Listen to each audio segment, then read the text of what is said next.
என்னோட யூடியூப் பார்க்குறவங்க லைக் பண்ணுங்கள், ஷேர் பண்ணுங்கள், சப்ஸ்கிரைப் பண்ணுங்கள். வந்து பெண்கள் இப்போ வந்து ஹஸ்பண்டுக்கு ஈக்குவலாக வெளியில் போய் சம்பாதிச்சுட்டு அதுவும் சாஃப்ட்வேர் கம்பெனியில் தான் நேரங்கள்லாம் தெரியாமல் உழைக்கிறாங்க, கஷ்டப்படுறாங்க, வேலை செய்கிறாங்க. அதனால் அவங்களுக்கு வந்து கஷ்டத்தை நான் அதிகமாக வேலை பளு தாங்க முடியாமல் ஒரு 10,000 கொடுத்தா சமயக்காரங்க வச்சுக்கிறாங்க. அந்த மாதிரி இருக்கிறவங்க சமயக்காரங்க வச்சுக்கலாம், வேறு வழி இல்லை, தப்பாது.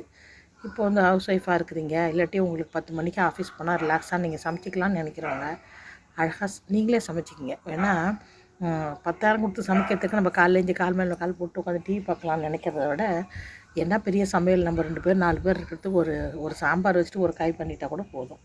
4 இட்லி ஊற்றிட்டு ஆளுக்கு 4 இட்லி ஊற்றிட்டா கூட போதும். இது ஒரு பெரிய சமையலே கிடையாது.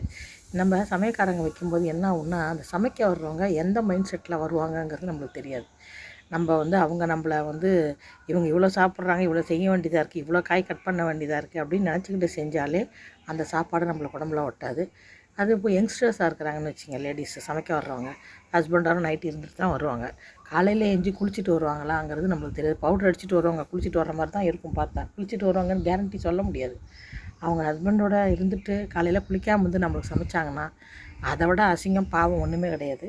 அது வந்து அது கூட நல்லதில்லை நம்ம உடம்புக்கு. அதனால் நம்ம உடம்பு நல்லா இருக்கணும்னா காய்கறி கட் பண்ணுறதா இருக்கட்டும், சைடில் மிக்சியில் அரைக்கிறதா இருக்கட்டும், எல்லாத்துக்கும் நீங்கள் ஆள் வச்சுக்கங்க.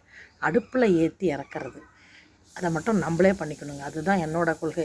ஏன்னா நேற்று என் ஃப்ரெண்டு வீட்டுக்கு போனேன்னு சொன்னேன்ல, அதை ஏற்கனவே சொல்லிட்டேன். அதனால் லைக் பண்ணுங்கள், ஷேர் பண்ணுங்கள், சப்ஸ்கிரைப் பண்ணுங்கள்.